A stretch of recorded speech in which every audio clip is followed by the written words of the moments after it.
Being sucked back into the world of Dangan Ronpa for the second installment, Goodbye Despair, brought back feelings of nostalgia and intrigue as a new cast of Hope Peaks Academy's students emerge in yet another puzzling situation. Even with memories lost, there are always people who will stand out. For me, one of these characters was Chiaki Nanami. She is one of the more reserved students who announces herself as the ultimate gamer.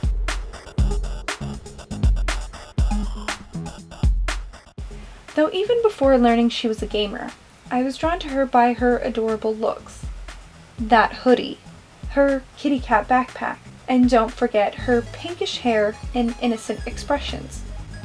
With all that and her reserved yet cheerful nature, I wanted to learn more about her, in the same way that Kyoko Kirigiri had me wanting more in the first game.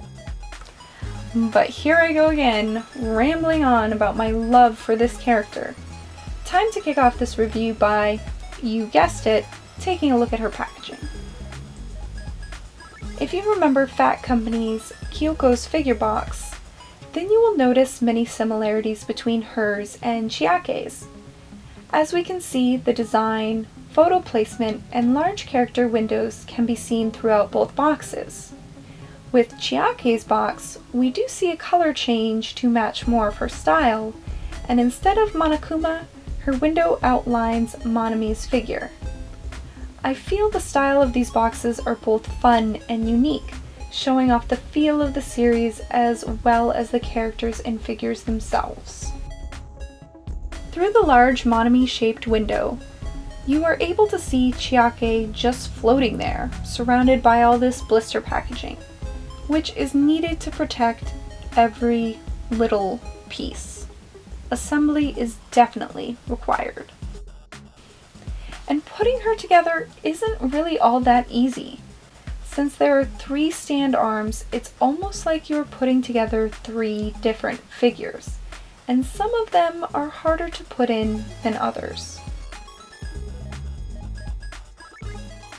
Like, ridiculously hard that I almost contacted the company for a new piece.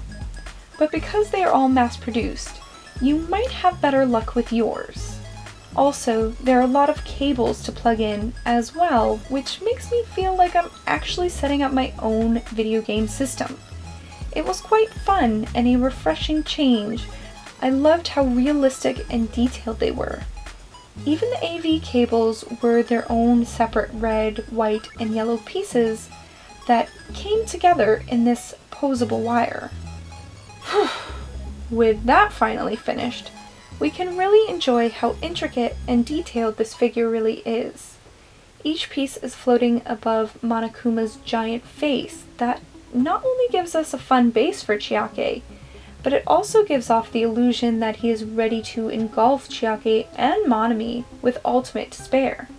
Besides the overall visual of Chiaki and Monami playing a video game throughout all this chaos, each piece is amazing in its own right. I already mentioned how much I loved how the whole gaming system fits together as if you're really plugging it all in, but the pieces themselves are painted with meticulous details. The lines meet perfectly together, and the texture and shading gives off the look of the plastic casing around real TVs and video game systems of that time. While most of this figure is matte, the television screen has a glossy finish that mimics glass, and the image displayed is in the style of the cutscenes in the actual game, which are made to look like video games of the 8-bit era.